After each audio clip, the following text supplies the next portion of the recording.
The hand started before I could name it, my right hand, shaking as I slotted the power cell home. Just a tremor. Small, the kind you could blame on anything if you needed to lie. I needed to lie.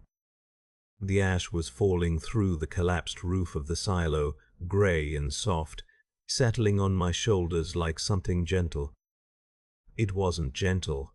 It was the burnt wheat from the fields where the heretics were massing. Somewhere out there in that asphalt they were coming, and my body knew it before my mind would admit. I told myself it was the cold. It wasn't cold.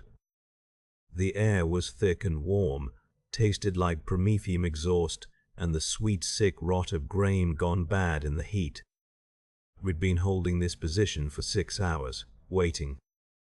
The others along the rubble line crouched behind the burst silos, their lasguns trained on the grey nothing beyond the perimeter wire.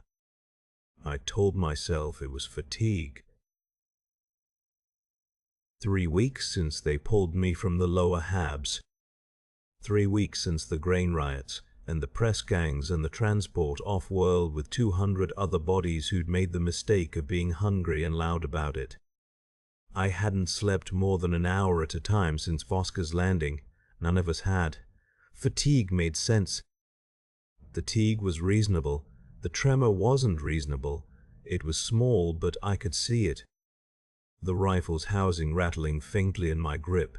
The power cell seated wrong the first time because my fingers wouldn't steady. I had to eject it. Try again. My thumb slipped on the release. Ash on my hands or sweat, or both. I clamped down, forced the cell in, locked it, checked the charge indicator. Full. Ready. The rifle was ready. My hand kept shaking. I pressed it against my thigh, hard. Dug my knuckles into the rough fabric of the fatigues they'd issued me. Someone else's fatigues, threadbare at the knees, blood-stiff at the cuffs. The pressure helped, a little, enough that if I didn't look directly at it, I could pretend. But I looked. The tremor was still there, subtle, persistent. A frequency my body was tuned to that had nothing to do with cold or exhaustion or any of the lies I was preparing. Somewhere out in the ash fields a lasgun discharged. Single shot, silence after. Probably one of the forward scouts seeing shadows. We'd been seeing shadows all morning. The heretics were out there. The report said militia, local insurgents, farmers who'd turned when the tithes came due. Farmers with stubbers and improvised explosives and the kind of zealotry that made them sing while they burned. I wasn't afraid of farmers. That was another lie. I was afraid of everything. The grey nothing, the waiting. The way Trooper Vance 2 positions down kept whispering to himself, words I couldn't make out, his lips moving like prayer or panic. The way the silo wall behind us was cracked open, unstable, ready to come down if the shelling started again. The way my rifle felt foreign in my hands, like I'd never held one before, like the 3 weeks of drilling and dying had taught me nothing. The way my hand wouldn't stop, I flexed my fingers, stretched them, balled them into a fist. The tremor threaded through every movement. It wasn't going away. It was getting worse. I could feel it in my wrist now. The heretics hadn't even shown themselves yet. No contact, no firing. Just the ash and the waiting, and the certain knowledge that when they came it would be soon, and it would be bad, and I would have to do the thing I wasn't sure I could do. Stand, aim, fire, not run. My hand knew better. It was trying to tell me something my mind wouldn't let through. That I was meat. That I was breakable. That 3 weeks didn't make me a soldier. Just a factory loader with a gun and a death sentence on a world I'd never heard of until they shoved me onto the transport. That I was afraid. There. The truth. I was afraid and my body wouldn't let me forget it. Sergeant Cullis came down the line and I locked my hand against the rifle stock so hard the plastic dug grooves into my palm. The tremor disappeared, swallowed, forced down into wherever the body keeps its betrayals when you need it to lie. Half. Cullis stopped in front of me. His face was the color of spoiled meat under the ashfall, but his voice stayed level, professional. Power cell seated? Yes, Sergeant. Safety off? Yes, Sergeant. He looked at my hands. I looked at my hands. I looked at my hands. They were still. Knuckles bone white against the black polymer stock, but still. Absolutely still. Good man. He moved on. The moment his back turned, I wanted to vomit. I kept my grip. Didn't ease it. Couldn't. The tremor was still there underneath. I could feel it coiled in the meat of my forearm, like something living and separate, waiting for the pressure to release. So I didn't release it.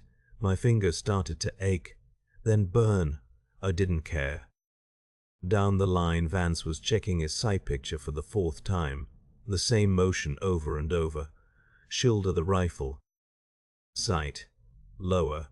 Shoulder again. Like if he practiced it enough, the muscle would remember when his brain forgot. Trubek helm 2 positions left had his thumb on his rifle's selector switch, flicking it on, off, on, off, on. A tiny click-click barely audible under the distant crackle of fires in the wheat fields. He didn't seem to know he was doing it. Everyone had something. Some little mechanism of control they were working with their hands to prove the hands still obeyed. We were all pretending we weren't meat. I'd learned that the first day. After they handed me the rifle and the flak vest that smelled like someone else's sweat and fear and marched us into the transport. The veteran in the seat next to me had looked me over with the expression of a man assessing spoiled produce and said, "You wear the mask or you don't last." I'd asked him what mask. He'd tapped his own face. "The one that says you've done this before, that you're not pissing yourself inside. You fake it." "We all fake it." He'd leaned closer. His breath smelled like recaf and tooth rot. "The moment you let them see you're scared, really scared, not the normal kind, the kind that makes you useless, you're done. They can't have it spreading. Fear's a contagion. You break where someone can see, and you're a tactical liability." He died the 2nd day. Stepped on a mine in the grain processing yard. There'd been a sound like a wet cough, and then just pieces. But the lesson stuck, so I gripped the rifle until my hand forgot it could shake, until the pain was the only signal my nerves could carry. And I watched Cullis walk the line and perform his own steadiness, his own mask, the competent sergeant who'd seen this 100 times and would see it 100 more. He probably had the shakes too, somewhere. In some part of his body he'd learned to hide. The ash kept falling. Grey-white drifts settling on our shoulders, our helmets, the rifle barrels. It muffled sound. Made the world soft at the edges, even as the fires glowed orange in the distance where the heretics were still burning the fields they couldn't hold. My jaw ached. I'd been clenching it without realizing. Another tell. Another thing to control. I focused on my breathing. Slow. Even. The way they taught us in the 3-week drill before they'd shoved us into troop ships. In for 4 counts. Hold for 4. Out for 4. The rhythm of a man who wasn't imagining the feel of a stub around, punching through his flak vest into the soft parts underneath. In, hold, out. My hand stayed still, the tremor coiled tighter. Cullis reached the end of the line and turned back to face us. "Heretics in the wheat fields have been probing our positions all morning," he said. His voice carried but didn't shout. Steady. Factual. They'll hit us proper within the hour. You hold this position. You do not break. Understood? Yes, Sergeant, we said together. The words came out ragged, uncertain at the edges, but we said them, wore the mask. Pretended we were ready for what was coming across those burning fields. The heretics came through the ash like shadows given weight. I heard them first, the crack and spit of stubber fire, the war cries tangled with static hymnal. My knuckles were still bone white on the rifle stock, the ache starting to turn to numbness, but I held, kept holding. Cullis shouted something. Grid coordinates, return fire, the standard cadence. I raised the rifle, sighted down the barrel, squeezed. The last bolt punched through the ash, and I didn't see what it hit. Didn't matter. I cycled. Fired again. The rhythm was good. The rhythm kept the hand busy, kept it locked in place where it couldn't betray me. 2 positions down, Vance was firing too. I heard the distinctive whine of his power cell, slightly higher pitched than mine, poorly maintained. He'd complained about it in the trench last night, voice tight, laughing like it was funny that we were going to die with malfunctioning equipment. Then he made a sound I'd never heard a human throat produce, high, thin, climbing. I glanced over, and Vance wasn't firing anymore. He was standing, rifle clattering against his webbing, both hands clawing at his own face, screaming, just screaming, no words. Nothing that meant anything except the pure distilled fact of his terror, the absolute dissolution of the mask. And I saw in that moment what I'd been holding back with white knuckles and clenched teeth. That's what we are under the uniform, that sound. The stub around hit him in the throat before the scream finished. Punched through, took the voice box with it. He went down still trying to scream, mouth open, nothing coming out but blood and air. His legs kicked, spasmed. The ash around him turned to black mud. The tremor in my right hand spread, up the wrist, into the forearm. I felt it climb like something alive, a current I couldn't shut off, and my grip faltered, just for a second. The rifle dipped. I locked it again, hauled it back up, fired blind into the gray, but I'd seen it. The way Vance broke before the enemy even touched him. The way his body just gave up the pretense and started screaming the truth. He hadn't been hit. He hadn't been wounded. He just stopped being able to lie to himself about what we were doing here, what was about to be done to us. And his throat had opened up and let it all out. That could have been my voice. That could have been me clawing at my own face, trying to dig out the fear from the inside. The firing line staggered. Someone to my left went down. I didn't look. Couldn't afford to see another mask slip, another man reduced to meat and panic. I fired, cycled, fired. The power cell whined. My hand was shaking now, even with the death grip. I could feel it in the barrel, the slight judder in my aim. And I clamped down harder, but that just made the tremor move deeper, into the muscle, into the bone. Vance had stopped kicking. The ash was settling on his open eyes. I'd eaten ration paste with him 6 hours ago. It told me about his sister, factory worker, textile district. He was going to buy her out of contract when we got paid. If we got paid. When? He'd said when. Now he was just a shape in the ash, and I was still firing. Still pretending my hand wasn't shaking. Still wearing the mask, even though I'd just watched what happens when it cracks.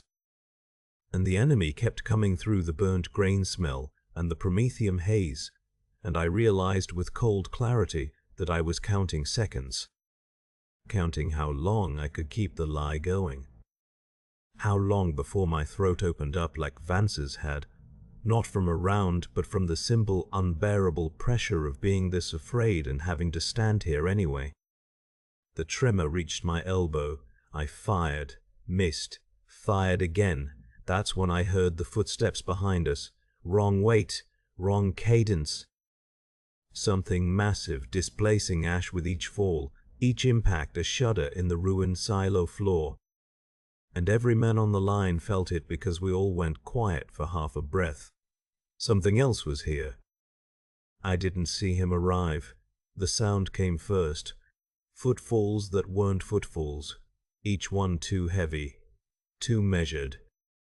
The ash jumped with every impact, little shock waves rippling outward through the grey powder that coated everything. I thought artillery at first. I thought my heart was going to crack a rib. Then the silhouette. Brother Sentinel Kale of the Sundered Hand walked through our line like we were smoke, crimson plate. Scorched black at the edges, but perfect otherwise, perfect in a way nothing else on this world was anymore. The ceramite caught the firelight from the burning silos and held it, radiant, impossible. I'd seen Space Marines before everyone had at a distance, during the muster parades or in picked feeds. Figures on a horizon. Myths that dropped from orbit. Not this, not 3 meters away, not real. He moved toward the breach in the silo wall where the heretics were pushing through, and I couldn't look away. My hands were still on my rifle. My body was still in position, but everything in me had stopped to watch. He was too big. I knew the dimensions. Everyone knew them.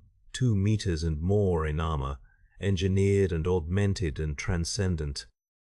But knowing didn't prepare me for the proportions made flesh, made ceramite, the width of his shoulders, the way his helm tracked motion with a smoothness that shouldn't exist in something that massive.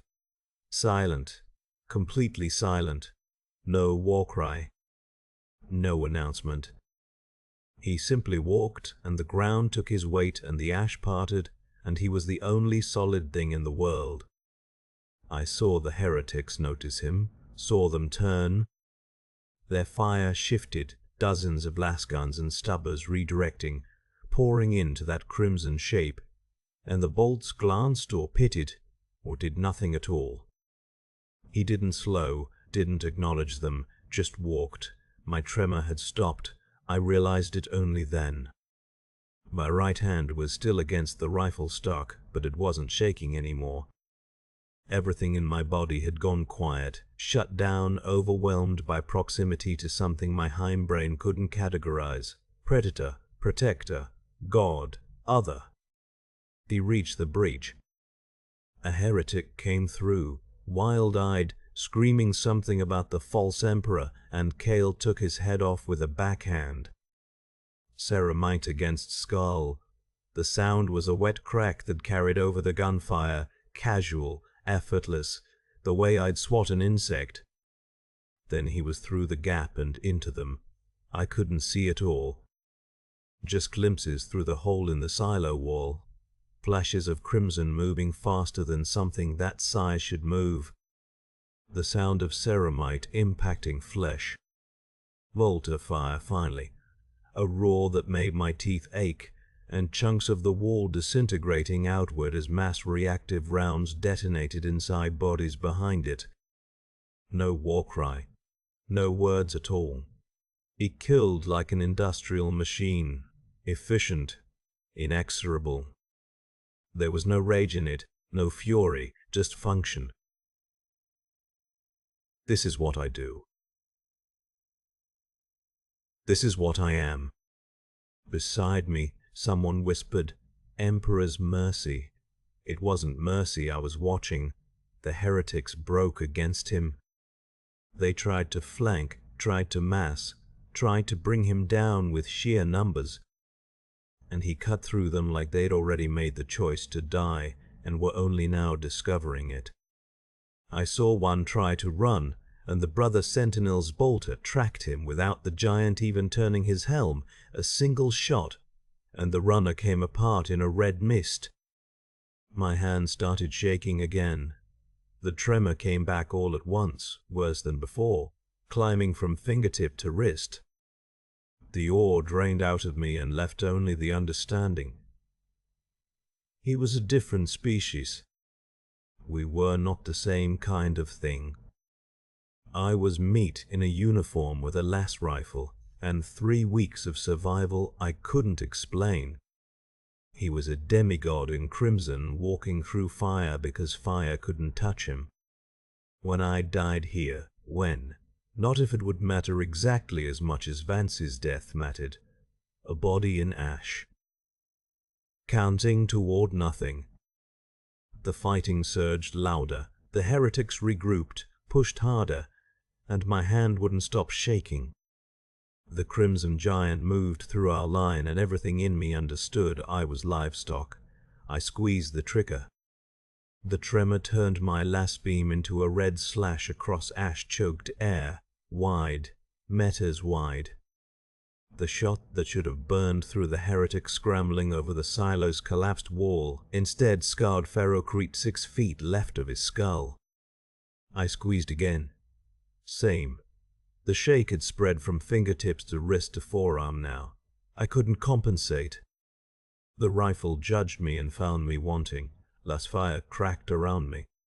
Cullis was shouting coordinates. Someone screamed, "Not dying, just effort, just killing." Normal sounds. My hands made me alien to them. The power cell ran dry with that hollow click that meant you had 3 seconds before you were just meat holding a club. I hit the release. The cell tumbled from my fingers, slipped right through. It hit the ash at my feet with a sound like a sigh. I stared at it, thermal indicator still orange. Perfectly functional. My hand had just refused. Down. I went down into the ash on one knee, scrabbling. My left hand worked fine, grabbed the spent cell, shoved it into my webbing. Right hand trembling so badly I knocked the cell away twice before my fingers closed around it. Ash coated my lips. Tasted like burnt offerings, like failure. I slammed the cell home and rose, and the giant was 30 meters ahead now, wading into the breach where the heretics poured through like infected blood from a wound. Brother Sentinel Kale made no sound. The bolter in his hands spoke instead. Each round was a word in a language that meant ending. Wet detonations. The heretics came apart like they'd been waiting all along to become pieces. I fired at the shapes behind him. Tried to. My beam wandered, drew meaningless red lines through smoke. My jaw hurt. I'd been clenching it without knowing. Muscles locked so tight my back teeth screamed. I tried to relax. Couldn't. The hinge of my jaw felt like it would snap. Something in my mouth gave sharp crack inside my skull, pain like a nail through the root, and my mouth flooded with the mineral taste of blood. Tooth. I'd cracked a tooth. I spat red into the ash and fired again, and the tremor made my whole arm jerk, and the shot went into the ground, and I wanted to sob, but my chest was too tight and my jaw too locked, and all I could do was keep squeezing the trigger while my body staged its betrayal in front of everyone. The fear was climbing. I felt it, vertebra by vertebra, like someone walking cold fingers up my spine. Started in the small of my back when Vance died. Now it was between my shoulder blades, reaching for the base of my skull. When it got there, I would break. I knew that. The same way I knew my name. When it reached my brainstem, I would run or freeze or piss myself, or all three, and everyone would see, and I would die knowing they'd seen. Kale pivoted. Smooth. Economical. A heretic had gotten close somehow, swinging a crude maul studded with nails. The giant caught the weapon's haft one-handed, stopped it, didn't stagger. The heretic's arms buckled from the impact shock. Kale's other hand came up, just opened ceramite fingers and removed the man's head with a casual strike I felt in my chest from 30 meters away. The body stood for a moment, headless, still gripping the maul. Then it fell. I fired at nothing, at smoke, at ash. The beam went wide every time. My right hand wouldn't stop. The tremor was in my elbow now. Soon it would reach my shoulder, then my neck. Then my jaw would unlock, and I would scream like Vance screamed and die like Vance died, with the mask shattered and the truth pouring out. Cullis was still shouting. Coordinates. Steady. Keeping the line together with his voice. I couldn't hear the words anymore, just noise. Just sound to fill the space between one heartbeat and the next. The fear climbed. The tooth broke on the left side. Molar. I tasted copper and enamel grit and kept firing, but the last bolts were going wide, chewing into the silo wall 3 meters off target. And I couldn't correct because my hand wouldn't stop, wouldn't. My finger on the trigger felt like someone else's finger, and the rifle was jumping in my grip like a live animal trying to escape. Sergeant Cullis was shouting coordinates, directing fire. His voice had that edge. It always had when things got tight, but he kept it level, kept us oriented. The mask. He wore it better than any of us. I tried to find my aim again, squeezed tighter. And the tremor just fed back through my forearm into my shoulder, and I realized I was shaking from elbow to fingertip now. The whole arm contaminated. Something screamed past overhead. Rocket maybe. The air tore open and slapped shut again. Cullis was still shouting when the shrapnel took him. I didn't see the explosion, just the result. One moment he was standing there barking orders, and the next he was on the ground and his face was wrong. The mask was gone, not the metaphor. The actual front of his head. He was thrashing, kicking. Hands clawing at the ruin where his face had been. The sounds coming out of him weren't words, weren't human. Just wet, choking animal panic. I stared. Couldn't move. The rifle sagged in my hands. My trigger finger had gone numb. The tremor had spread into my chest now, into my lungs, and I couldn't pull a full breath. Short sips of air. Panting. Cullis was still thrashing, and the blood was so bright against the ash, arterial red pumping between his fingers as he tried to hold himself together. Someone should help him. I didn't move. Trooper Hask to my left broke ranks, started crawling toward Cullis. Got 3 meters before last fire stitched across his back and he folded. The heretics were advancing. I could see them now through the drifting ash. Shapes in ragged flak, crude auto guns. They were screaming litanies I didn't want to understand. I should fire, raise the rifle, aim, squeeze. My hand was shaking so hard the rifle stock was rattling against my chest plate. Audible. A stuttering click, click that anyone near me could hear. The sound of it. The proof. The line wavered. I felt it. The collective flinch. Cullis was the one who'd held us together. Who told us where to stand and when to shoot, and now he was dying badly in the ash, and we were just penal conscripts. Just pressed meat, and the pretense that we were soldiers was ash-thin. Always had been.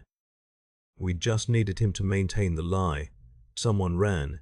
I heard boots on rubble behind me. Moving away, fast.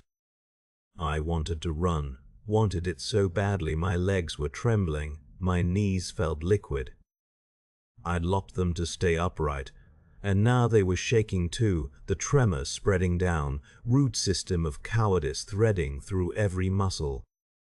My bladder was cramping, not yet, but soon. I knew it. The body preparing its final humiliation. I couldn't get enough air. Each breath was shallow, useless. My vision was tunneling. grey at the edges. The heretics were closer, 40 meters maybe. I could see the gouges in their flak, the rust on their blades.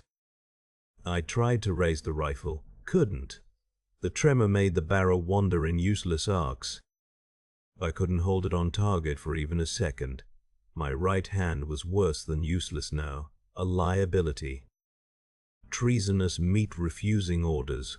I tried to grip tighter and my fingers just jutted open and I nearly dropped the whole rifle. Cullis had stopped thrashing. The silence from where he'd been was worse somehow. The line was breaking. I could feel it. The dissolution. We were about to scatter like grain chaff, and the heretics would run us down in the ash, and we'd die like Vance died. Screaming, alone, meat that knew it was meat. I couldn't move forward, couldn't fire, couldn't run, just stood there, shaking, visible, exposed. I stopped being inside my body. It happened all at once. One moment I was Grevin Halth, conscript, shaking like a sick dog but still there. The next I was floating a half-step behind and to the left, watching some other poor bastard wear my face while his hands did things I couldn't control. The rifle barrel dipped, rose, dipped again. The tremor had my whole forearm now, juddering so hard the weapon looked like it was vibrating. And I watched this stranger in my skin try to aim through it, watched him fail again. The trigger guard clattered against his knuckle. Ash settled on his shoulders, on the brim of his helmet, and he didn't brush it away because both hands were locked around a weapon he couldn't steady and wouldn't fire. Behind him, behind me, someone was screaming orders. The words meant nothing. They hit my eardrums and slid off like water off ceramide. My jaw hurt, was hurting, had been hurting. I watched the muscles bunch at the hinge. Watched the stranger grind his molars together so hard I felt the crack travel up through the skull into his hour sinuses. A bright wire of pain that should have mattered and didn't. He'd broken a tooth. Upper right, one of the big ones. The fragments ground against each other with every clench. He was going to run. I could see it coming the way you see weather on the plains, darkness massing on the horizon, inevitable. His left leg had copped back half a step already. The weight was shifting to the ball of his rear foot. His body knew what came next, even if his mind was still screaming at him to stay, to hold, to be something other than meat with delusions. The heretics were 15 meters out, 10, shapes in the ashfall, hunched and howling. One of them had Vance's helmet on a stick, jawbone still attached, bouncing with each loping stride. The stranger's breathing had gone shallow, fast, panting like he'd run a kilometer when he'd only stood still and shook. His heart slammed against his ribs, 3 beats 4, a stumbling rhythm that felt wrong. Felt stopping, and I watched from outside and knew with the cold, clean certainty you only get when you're no longer the one responsible that this body was going to fail. Was going to fold, was already in the process of giving up, the same way Cullis had given up his face to the shrapnel. The same way Vance had given up his throat to the screen. Somewhere far away my guts were loosening. I couldn't feel it, but I knew, the body staging its final mutiny, the last mask falling. I was going to shit myself in front of the line. The thought arrived without heat, without shame even, just fact, and I watched the stranger's eyes go wide and glassy as it hit him too. Watched him understand that he was about to become the thing everyone would remember, the conscript who voided himself and ran while men died. And there was nothing left that could stop it, because the body had already voted and the mind didn't get a say anymore. Had never gotten a say. We were all just passengers in meat that made its own choices when the fear got high enough and the meat had decided. His finger slipped off the trigger. Couldn't find it again. The rifle was a useless weight. Dead metal in dying hands. 10 meters. 8. The stranger made a sound. Small, thin. I floated there behind his eyes, watching the moment stretch and curdle, and understood that this was the last second before the breaking. The inhale before the scream, and when it came there would be no putting him back together because you don't survive this kind of exposure. Not here. Not when everyone sees. Something massive moved in my peripheral vision. Crimson, scorched, silent. The giant turned. The giant turned. I was still floating above myself. Still watching from that cold distance where my body was just meat that had failed its operator. The tremor had spread to my shoulder now. The last rifle barrel traced meaningless shapes in the ash-thick air. Not through me, the way officers did when they counted ammunition instead of men. At me. Brother Sentinel Kale of the sundered hand. Crimson plate scorched black at the edges. Vowel marks etched into the pauldron in high Gothic I couldn't read. Silent since he'd arrived. Silent while he killed. Silent now, but looking. His helm turned with the mechanical precision of a gun mounting tracking its target. Locked on. The lenses were dark amber, unreadable. I couldn't see eyes behind them. Didn't know if there were eyes anymore, or just targeting systems married to whatever remained of human sight. I snapped back into my body so hard I tasted blood where I'd bitten my tongue. The tremor wasn't hidden anymore. Couldn't be. My hand shook so violently the last rifle's stock rattled against my armor webbing. The sound felt louder than the stubber fire, louder than colors dying, louder than my own heartbeat trying to kick through my ribs. He saw it. I knew he saw it. The giant processed information. That's what they did. Threat assessment. Tactical evaluation. Efficiency calculations. His gaze moved from my face to my hand, to the rifle I couldn't hold steady, and I felt the cataloging happen. Felt myself measured, and found wanting with the same machine certainty he'd used to bisect the heretic champion 30 seconds ago. Coward. The word didn't need speaking. It was in the angle of his helm. In the 3 seconds he spent watching my hand betray me, I wanted to explain. The words piled up behind my teeth. 3 weeks I've lasted. 3 weeks more than I should have. I'm not trained for this. I loaded grain containers. I didn't even throw a brick during the riots. I just ran when the enforcers came, and that was enough to end up here. And I've tried so hard to hold the line, to do what Cullis said, to wear the mask, but it won't stop.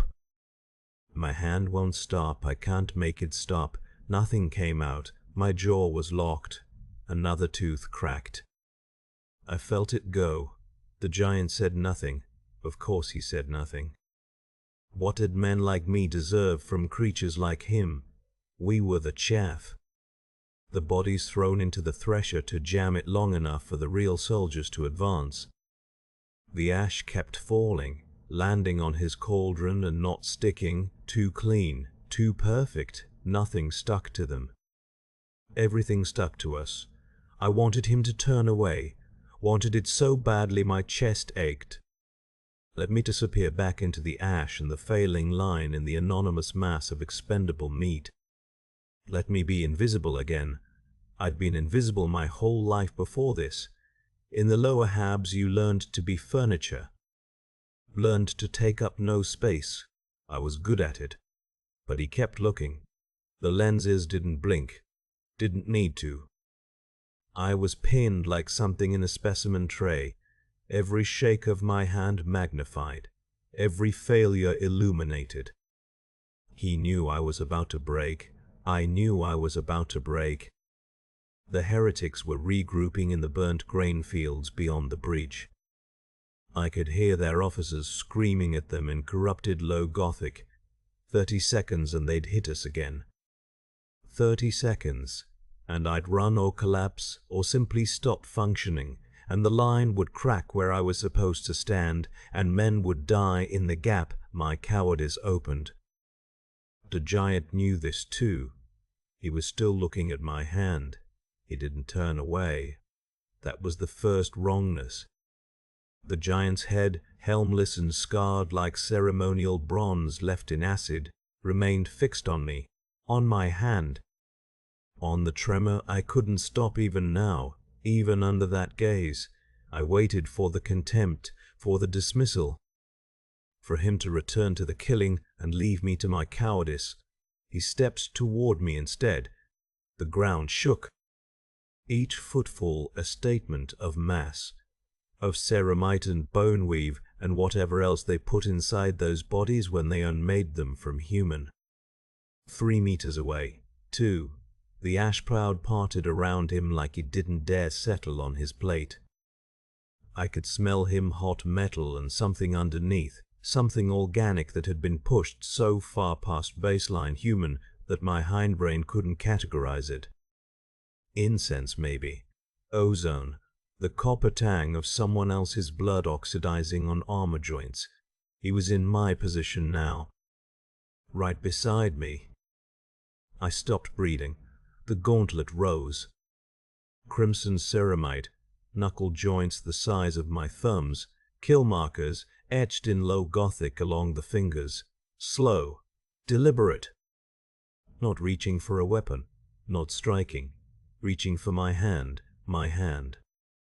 The one shaking so hard the rifle stock rattled against my palm, the one I'd lost all authority over, the appendage staging its humiliating rebellion against every order I gave it. The gauntlet closed over it. Over my hand and the rifle grip both, ceramite fingers enclosing my own, and the tremor continued. Trapped now between my skin and his armor. Visible to both of us in the micro-movements of my knuckles against his palm. He could feel it. Every spasm. Every failure. He held it there. 3 seconds, maybe 4. An eternity in the arithmetic of combat, where a second was the difference between living and meat. The pressure was gentle. Impossibly gentle for something that could crush my metacarpals into splinters without registering resistance. The ceramite was warm. Still hot from firing, from the furnace of him. It didn't squeeze to stop the shaking. Didn't force stillness. Just held. His eyes black as the space between stars. Pupils dilated so wide there was almost no iris shade on mine.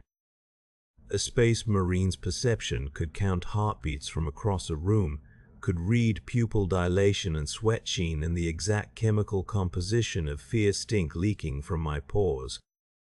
He was cataloging everything. My cowardice was data, numbers, the precise frequency of my failure. But his face didn't change. No sneer. No disgust. The same expression he'd worn, killing, distant focus, a craftsman's attention. His thumb shifted slightly, adjusted my grip, moved my index finger a ½ centimeter higher on the trigger guard, the correct position I'd lost when the shaking started. Then he let go, stepped back, 1 pace. His gauntlet left an after impression of heat on my skin, a ghost sensation of pressure. The tremor was still there. Still visible, still mine. He didn't speak, didn't offer words or benediction or orders. The Valmarked often didn't, I'd heard. They'd cut something out of themselves, some capability or indulgence. But he'd steadied me, not fixed. He killed with the same methodical attention he'd used touching my fear. I stood there, hand still shaking around the rifle grip. The ceramite lifted away. My hand still shook. The tremor hadn't stopped, hadn't even lessened. I could feel it rattling the rifle stock against my palm, that same sick oscillation that had climbed from wrist to elbow to shoulder. that had unmade me in full view of a demigod. But something had changed. The giant's back was already to me, moving toward the breach where the heretics poured through the collapsed silo wall. Crimson plate catching the ashlight. Silent. He hadn't spoken, hadn't needed to. The weight of his gauntlet remained on my hand like a brand, like a seal pressed into wax that refused to cool. 3 seconds of pressure, that was all. 3 seconds that said, I see it, I see it, I see you, continue. I raised the rifle. My hand trembled so violently the sight picture jumped and blurred. A heretic militiaman stumbled through the smoke 30 meters out, his flak vest singed, his autogan spraying wild. I squeezed the trigger. Missed. Fired again. The last bolt caught him in the chest and he went down into the ash. I kept firing. Not because the fear had left. It hadn't. It clawed at my throat, squeezed my lungs, sent fresh waves of nausea through my gut with every muzzle flash from the enemy line. My jaw still ached where the tooth had cracked. My right hand still betrayed me with every breath. But I had been seen afraid, and the giant had not turned away. That was the thing I couldn't name, couldn't fit into the shape of the world I'd known. Ground into your face until you choked on it. The Imperium had no room for cowards, no patience for flesh that flinched. I'd watched overseers beat men for hesitating at the loading docks. I'd heard the commissar's sermons about duty and sacrifice, and the unforgivable sin of fear. But Brother Sentinel Cal had touched my shaking hand and steadied it, not fixed it, not stopped the tremor, just held it, acknowledged it. 3 seconds of contact that said what no words could. You are afraid. Fire anyway. I dropped to one knee as a stubber burst chewed through the ferrocrete barricade to my left.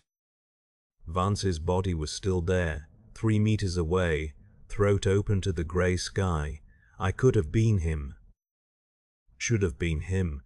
My voice had been rising in my chest just like his, that animal scream waiting to tear free. I loaded a fresh power cell, dropped it. My hand wouldn't close properly. I scrabbled in the ash, found it, slammed it home on the second try, brought the rifle up, fired into the smoke where shapes moved, fired again. The fear didn't leave, it never left. But I was no longer alone inside it. To my right, one of the other conscripts, Hebel, I think his name was firing in short controlled bursts, his face a mask of grim competence. Performing steadiness. I could see the tightness around his eyes, the pallor beneath the ash grime. He was as afraid as I was. We all were, but we wore the masks and pretended, and the pretending was supposed to be enough. Cale hadn't asked me to pretend. He'd seen the tremor, catalogued it with those lenses that could probably count the sweat beads on my neck, measure the dilation of my pupils. He'd seen everything and he'd reached out anyway. I fired until the power cell ran dry, loaded another, kept firing. The heretics were faltering now, their rush breaking against our line, against the giant who moved among them like a crimson engine, utterly silent, each movement an execution. The air tasted of burnt promethium and ozone, and the sweet rot of grain gone to corruption. My hand shook through all of it, but I did not run, did not freeze, did not let the scream building in my chest tear free. The giant had touched my fear, and I was still here, still firing. The last shots kept coming from my rifle, not steady, not clean, but coming. My hand still shook. Worse than before, maybe. The tremor had climbed all the way up to my shoulder now, made the rifle butt judder against the hollow of my collarbone with each recoil. I could feel my own pulse in my teeth, taste copper where I'd bitten the inside of my cheek. But I didn't stop. The heretics were breaking. I could see it in the way they moved, that backward stumble that wasn't quite retreat yet. That moment before the rout, when individual men start making individual calculations about their lives. I fired at the shapes, at where shapes had been. Didn't matter. I kept the trigger depressed until the power cell whined empty, then fumbled another from my webbing with fingers that wouldn't cooperate. Dropped it, scrabbled in the ash, found it, slammed it home, fired again. Not because I'd become brave. Not because the fear had lifted or transformed into something noble. It hadn't. I was still terrified, still wanted to run, still felt my bowels churning with the greasy certainty that I might void them right here in my flak armor, and everyone would know. But the giant had touched my hand and I was still firing. Around me the others were doing the same, pouring less fire into the retreating enemy, making the rout stick. Survival arithmetic. You shoot the ones running away so they can't regroup and come back. I understood that. Had understood it in theory. Back to the work of killing with that terrible silent efficiency that made our own violence look like children playing at war. I couldn't see Brother Sentinel Kale anymore. He'd moved. Of course he had. The heretics were gone now, truly gone, swallowed by the fields and the ashfall and whatever holes they'd crawled out of. The air still tasted of promethium, of cooked meat, of grain gone to rot. Silence crept back in, not real silence. The crackle of something still burning in the silo behind us. I lowered my rifle. My hand was still shaking. Worse now. Now that the doing was done and there was nothing left but the aftermath. The tremor made my whole arm judder. It was like the hand belonged to someone else, some terrified stranger wearing my skin. The survivors were already adjusting. Corporal Thex checked his power cell with steady hands, movements crisp and professional, as if they'd been that way the whole time. The masks going back up. Everyone performing competence again, performing steadiness, the collective lie we'd all agreed to maintain. You didn't talk about the shaking, didn't acknowledge the wet sounds men made when they died badly, didn't mention Vance's screaming, or Cullis's thrashing, or the way half of us had probably pissed ourselves at one point or another. You just went back to normal. Pretended the last hour hadn't peeled you open and shown you what you were made of. I tried to make my face do what theirs were doing, tried to still the tremor through sheer will, couldn't. The hand kept shaking, kept broadcasting exactly what I was, what I'd been the entire time. The giant had seen underneath it, and I'd survived anyway. And now the mask wouldn't fit right, wouldn't seal properly against my face. 3 months since Wasker's landing and my right hand still won't stop. I'm holding mess tin, spoon, las rifle during morning inspection. Told myself it was fatigue, told myself it would fade, told myself all the lies that worked before Wasker's landing. Everyone understood without saying it, Hal's nerves are shot. Halth can't hold the line anymore. Better he counts crates than gets someone killed when his hand decides to quit mid-firefight. No ceremony to it. Just quietly move to where the cowards go to finish their service without embarrassing the regiment further. I should feel grateful. I feel hollowed out instead. Can't pretend the mask is your real face. Every morning I wake up knowing exactly what I am. Knowing a transhuman warrior catalogued my fear with the same precision he'd catalog a weapon malfunction, and instead of disgust, he steadied me, closed my shaking hand around the rifle grip and held it there, and returned to killing without a word. Like steadying a frightened conscript was simply another component of holding the line, no different than clearing a jam or redirecting fire. I used to be one of them.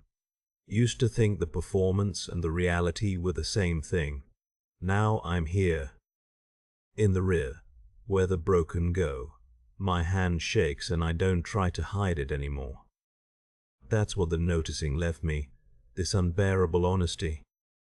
But Brother Sentinel Kyle of the Sundered Hand saw me shaking, saw me at the exact moment my body staged its final betrayal, and his response wasn't condemnation. I don't know if that's grace or just battlefield pragmatism. I don't know if there's a difference. My hand trembles. Crate stacked. Next crate. The tremor constant now, reliable as my pulse. I keep working.